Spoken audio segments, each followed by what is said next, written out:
Welcome back to Muddy Math, where we take middle school math concepts that are a little muddy and clear them up.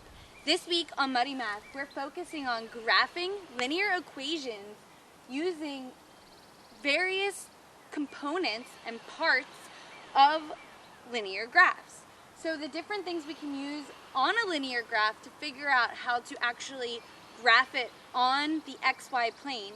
The XY plane, we can look at points on the line. So any point on the line, we have 4 lines here. We have this purple vertical line at the top, blue horizontal line, decreasing yellow line, and increasing white line. You can see I have another model of this using exploragons, with the orange exploragon being the trunk of the tree. The green exploragon is going to represent the white branch on the actual tree. If you notice, the white branch has a rate of change that is +1. So any 2 points on a line can give us the slope. 2 points on a line is one way we can graph linear equations. If I figure out the change in the y values and the change in the x values, I can determine the rate of change of the equation and therefore get an equation and a graph. So the 2 points on the white branch that I'm identifying are the beginning of the ribbon and the end of the ribbon. Using any 2 points on a line or a branch, in this case of the tree, you can create a right triangle. You see the right triangle formed below the positive branch. So the white branch is increasing, it has a positive slope, and in this case I formed the right triangle below it. So the legs of the right triangle tell me the vertical change and the horizontal change related to the line. If you look at the yellow decreasing branch, you'll see that I created the right triangle above the line. And that's okay, you can create the right triangle any way you see it, but the important thing is that you're finding a vertical change and a horizontal change that meet at a right angle. So the vertical change of this branch is about 10 inches and the horizontal change is about 10 inches. So this is about a slope of 1. The vertical change is 10 divided by the horizontal change is 10. 10 divided by 10 is 1.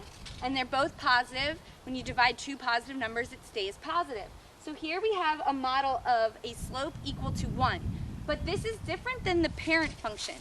The parent function in linear equations is the equation y equals x. If this orange branch, if the white branch represented by the green exploragon was the parent function, it would intersect the origin of the x and y axis. And the origin on this tree is where the tree trunk meets the ground. We're going to assume that the tree trunk is the y-axis and the ground is the x-axis. They meet at a right angle just like they do on the xy plane, and that point of intersection is called the origin. You'll notice that if we extended this branch down, and I can use my tape measure for this, it does not intersect the point where the trunk hits the ground. That does not intersect the origin. So this graph of the line has a negative y-intercept. If this tape measure could keep going down into the ground, the point where it would hit the tree trunk, if the tree trunk went down into the ground, would be negative. So we can look at that on the exploragon demonstration by shifting it down, down, down, down, down, but then that doesn't show us, that would be putting the branch underground. That's not realistic here. What is really happening is that the slope stays the same and we kind of move it right and upward. And imagine it intersecting the ground below, intersecting the trunk of the tree below the ground, okay? So we sort of translated it right and up. And we'll look at what is the equation of this line later. In order to figure out the equation of this line, we need to find those 2 points on our line that we're using to graph it, okay? So we'll come back to that in a minute. Graphing using 2 points. There's 3 other ways we can graph. We can graph using the Y-intercept and the slope. So slope-intercept form here, I want to look at the blue branch, the slope of this line is 0. The slope is 0 because we calculate the slope of a linear equation by analyzing the change in the y direction as x changes in the horizontal direction. So what is the change in the y direction for this blue branch? It's 0. The branch is parallel to the ground. The branch is not increasing or decreasing. So the slope of this line is 0, and the y-intercept is the point at which the branch hits the tree trunk above the ground. It's a positive y-intercept, unlike the white branch. The white branch has a negative y-intercept. So the y-intercept of the blue branch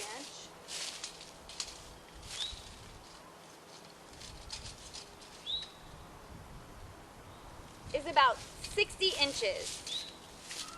Okay, so I'm going to write that down, take note of this so that I can use that information later. So the blue branch has a y-intercept of 60 inches. So the x value is 0 and the y value is 60. Okay, so in the case of the blue branch, we use the y-intercept and the slope. In the case of the white branch, we're using 2 points. So let's go ahead and figure out the horizontal distance of both of those points and the vertical distance from the ground of both of those points. Now the tree is 3-dimensional, so that means that I have to kind of think about this in a 2-dimensional plane from the perspective of the camera lens. So the horizontal distance of the first point from the tree trunk is 24 inches.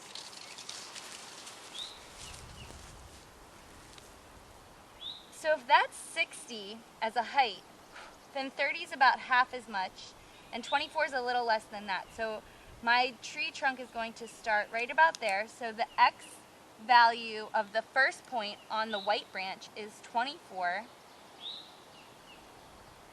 Okay, and then the x value of the next one, remember we said was 10 inches more. I'm rounding to the nearest foot here, so let's just say it's 36 inches. Okay, now we know that the height change is the same as the width change. So if this is representing 12 inches, then this must also represent 12 inches. In that case, it might make more sense for me to assign this dot on the explorer gun to be the end of the white branch, the second point that I'm using. And then this one would be 48 if the branch continued that direction. Okay, so as the inches increase by 1 in the vertical direction, they're also increasing by 1 in the horizontal direction. So 24 to 36 is 12 inches in the horizontal direction. And that means we also must go up 12 inches in the vertical direction. So all we need to do is figure out how far off the ground the first point is. And it's about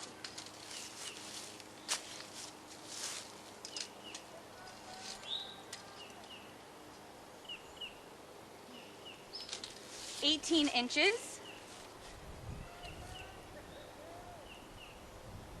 So that's 1.5 feet. So that means it's going to increase 12 inches because this has a rate of change of 1. So whatever the x values change, the y values have to change the same. So 12 inches more than 18 is 40.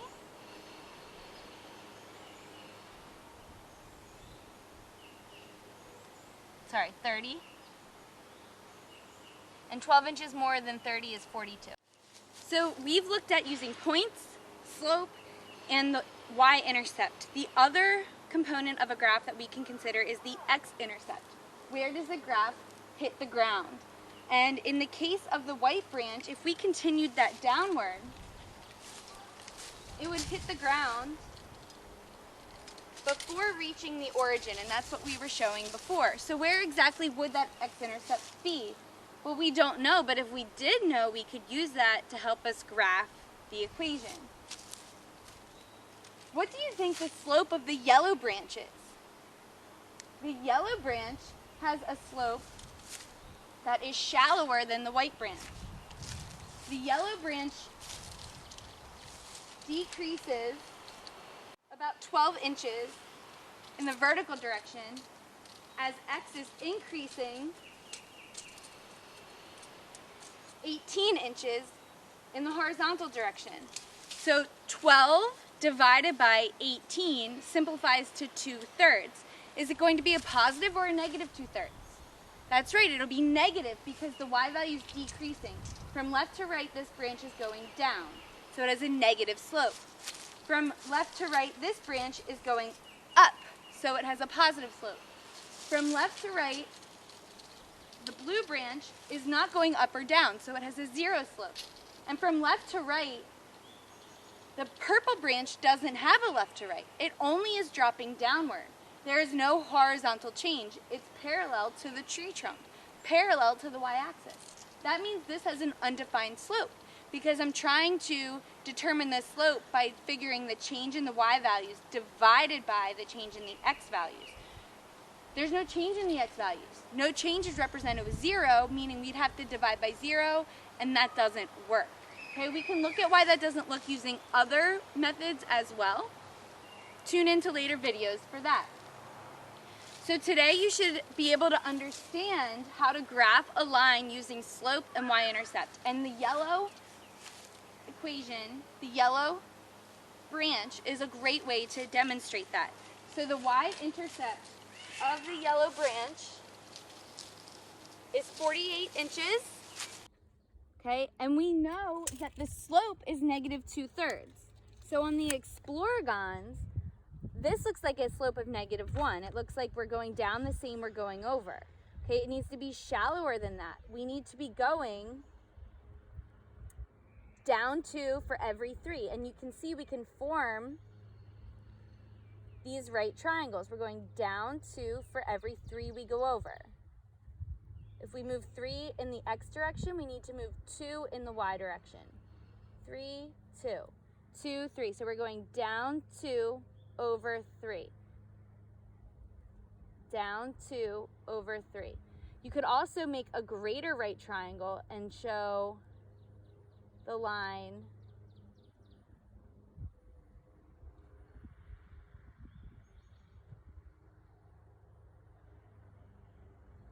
proportionally. So this is 1, 2, 3, 4, 5, 6, 7, 8. We went down 8.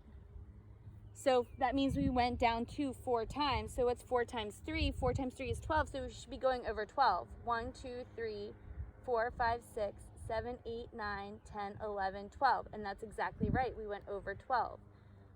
So no matter what, down 8 over 12, down 2 over 3, either way we have a slope of -2/3. So what is the equation of this yellow line? It's y equals -2/3 times x plus the y-intercept plus 48. Okay? Using this, the white branch or the green exploragon, what is the equation? Well, let's use the formula for slope. Slope is the change in y values divided by the change in x values. So here we can determine the slope of the line using the equation of the line using point slope form because I can just plug in. So I know my slope is equal to 1 because it's 12 over 12. And that means the change in any two y values has to be the same as the change in the corresponding x values. And so I have the equation 1 equals, and then y1, I'll use 18 minus y divided by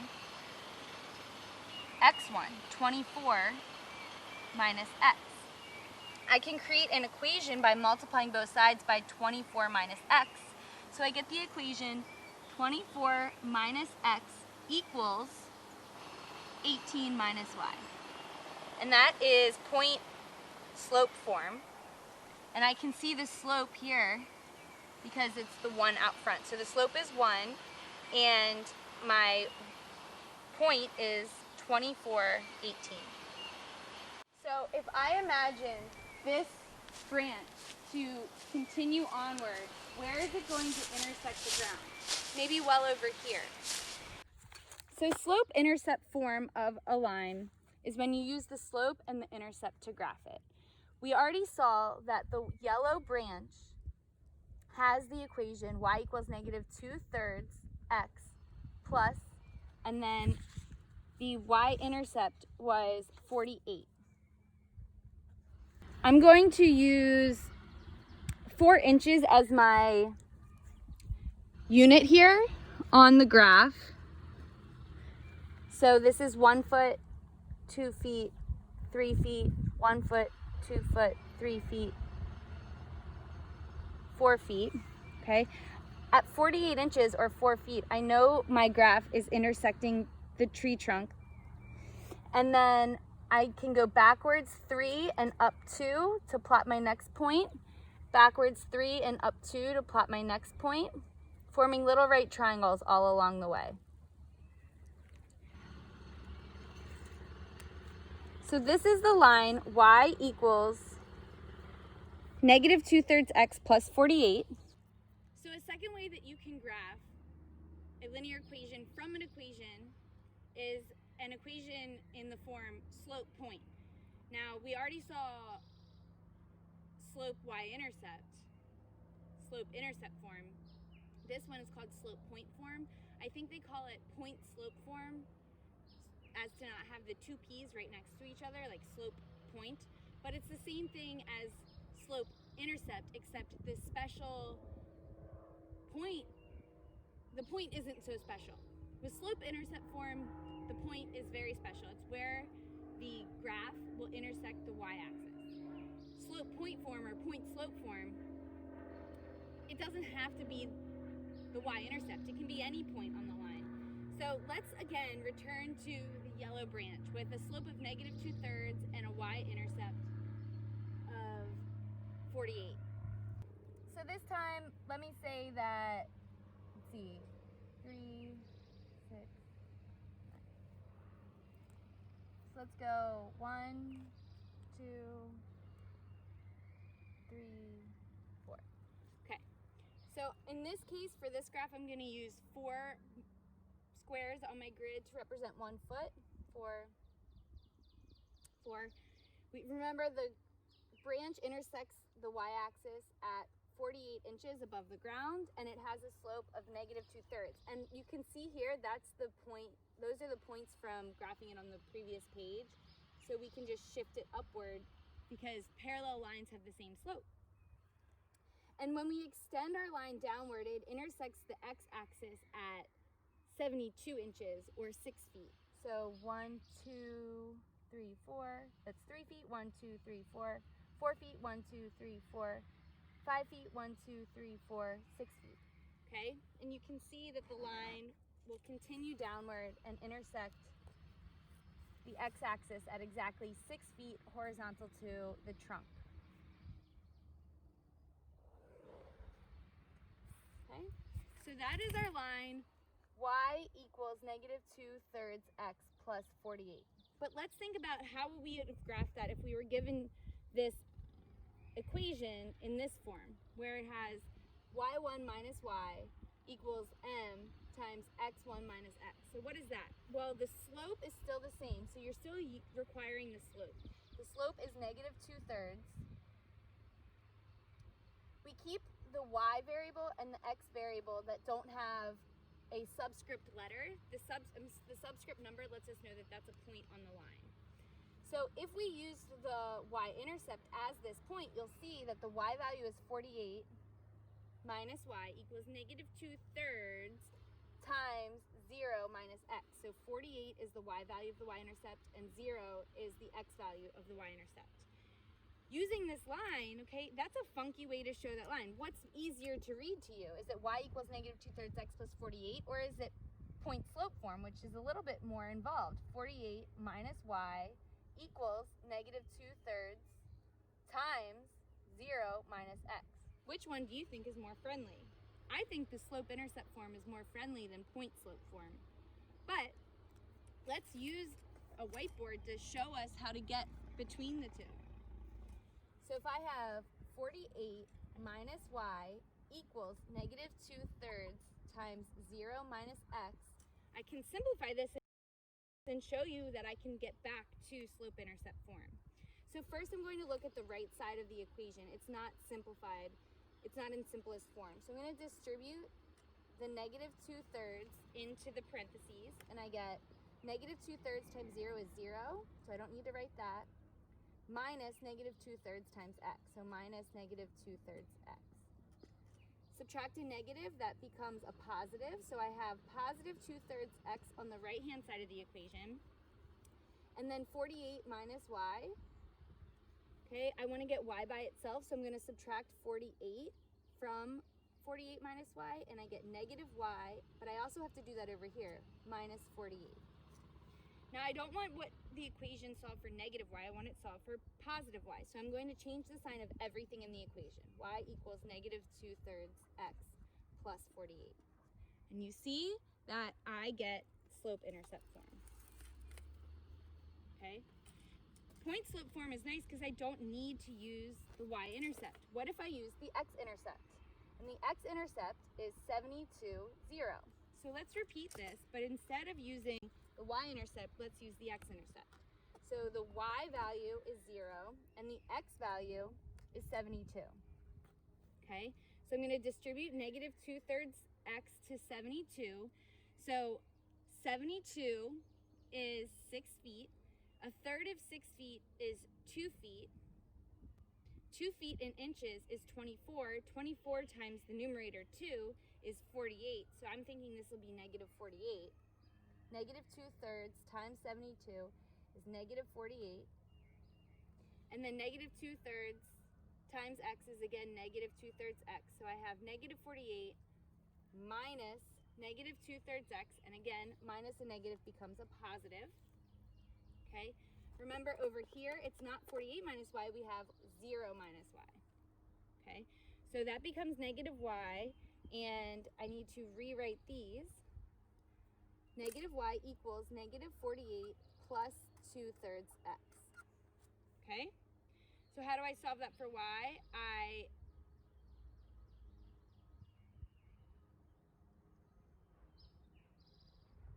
find the opposite of everything. So the opposite of negative y is y, the opposite of negative 48 is positive 48, and the opposite of 2/3 x is negative 2/3 x. If I rearrange these, I again get y equals negative 2/3 x plus 48 as the slope-intercept form from point slope form. Okay, so we just showed that another point slope form we could have used is the x-intercept, but you can use any point on the line. And that was 0 minus y equals negative 2/3 times 72 minus x. I hope looking at a tree and looking at explorgons and using a graph and doing some algebra, I hope this was a refreshing way for you to learn about how to graph a line using slope-intercept form or point slope form. What I really hope you get from this is that the slope is just telling us how much the y values change as the x values change. And in the case of the white branch, okay, we have the slope of 1. Now if the slope is 1 and you're graphing it on a coordinate plane, you're just going to go up 1 over 1, up 1 over 1, up 1 over 1, up 1 over 1.